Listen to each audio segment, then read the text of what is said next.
Thank you, Mr. Chairman, and thank you both for being here. You know, in 1998, I voluntarily joined the United States Army Reserve because I saw our country under attack time and time again. Bill Clinton was the president. I didn't vote for Bill Clinton, but he was my commander-in-chief. It didn't matter that I didn't vote for him. I'm grateful to live in a country that gets to legitimately elect our leaders. And I've been to places where people don't get to, and it's not pretty. And I respect our system, and I accept the results that are determined by the American people. I deployed to Iraq 2005, 2006 as an Army surgeon with soldiers from many backgrounds. The most important thing was we were all Americans. That was first and foremost. In our mission, we treated our troops, we treated the enemy, winning over the hearts and minds of people that never knew us because of their dictator, Saddam Hussein, who told them that we were responsible for all their problems, and that was his narrative.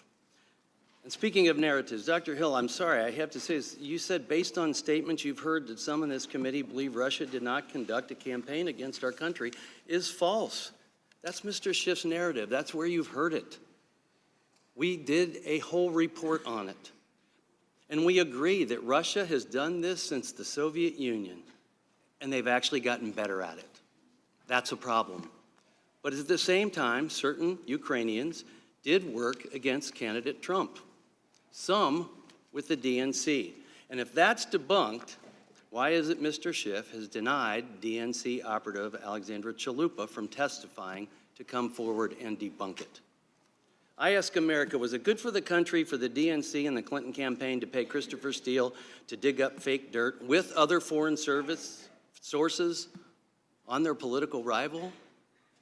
Was it good for America to claim having evidence of the president colluding with Russians when he did not, costing the taxpayer millions and being debunked by special counsel? I'd say the false narrative got caught. Was it good for the country, for Americans and foreigners alike, to attempt to entrap members of a United States presidential campaign, specifically the Trump campaign? Sadly, I've come to believe through all this that some in power do think it's good. They think it's okay. And now we're here in an impeachment proceeding, certainly a right that Congress has, and apparently even with very partisan rules. But I'm curious. This impeachment inquiry was announced by the Speaker before the whistleblower complaint was even out. I'm curious why the lawyer for the whistleblower announced that the coup to impeach the president, that he announced that right after Trump won. That's pretty damning. I know it hurts after losing an election, especially as Americans, we usually get over it. And I imagine it would hurt even more if you were promised a position in the next administration and lost, and your hopes and your dreams are dashed. You know, I've seen hatred for political reasons, specifically on June 14th, 2017 at a ball field in Virginia. And I've seen hatred in war. And I know that hatred blinds people.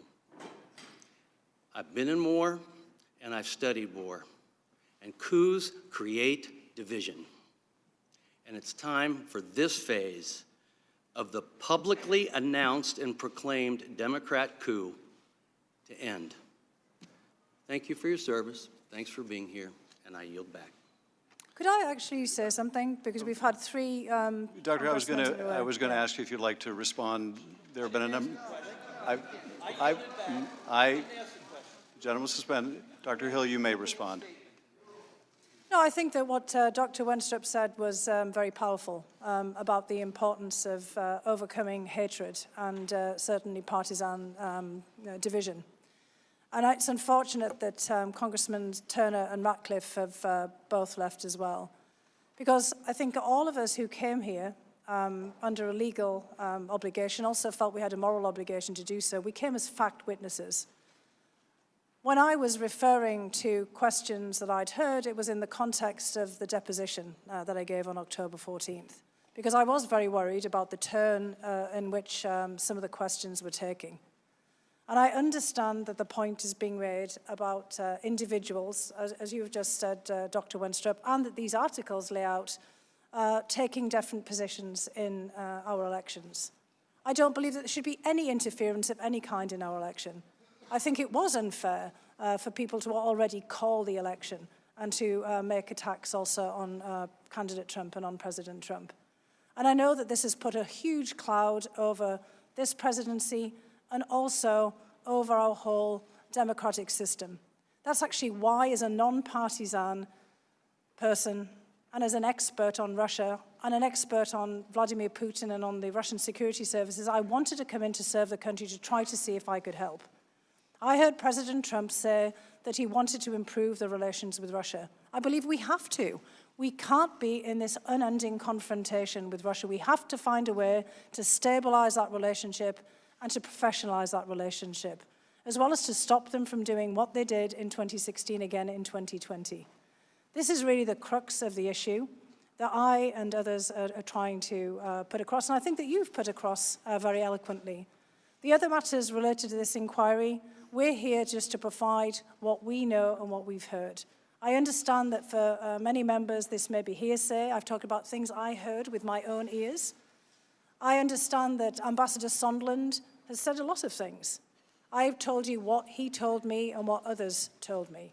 A lot of other people have said things to me again as well, and also to Mr. Holmes, and we're here to relate to you what we heard, what we saw, and what we did, and to be of some help to all of you in really making a very momentous decision here.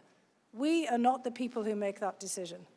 And I do, again, want to underscore what you said here, Dr. Wenstrup. It was very eloquent and very moving about your service and trying to bring us all together again as Americans. We need to be together again in 2020 so the American people can make a choice about the future and about make their vote in a presidential election without any fear that this is being interfered in from any quarter whatsoever. So I just want to thank you for making what I think was also a very elegant and eloquent and heartfelt defense.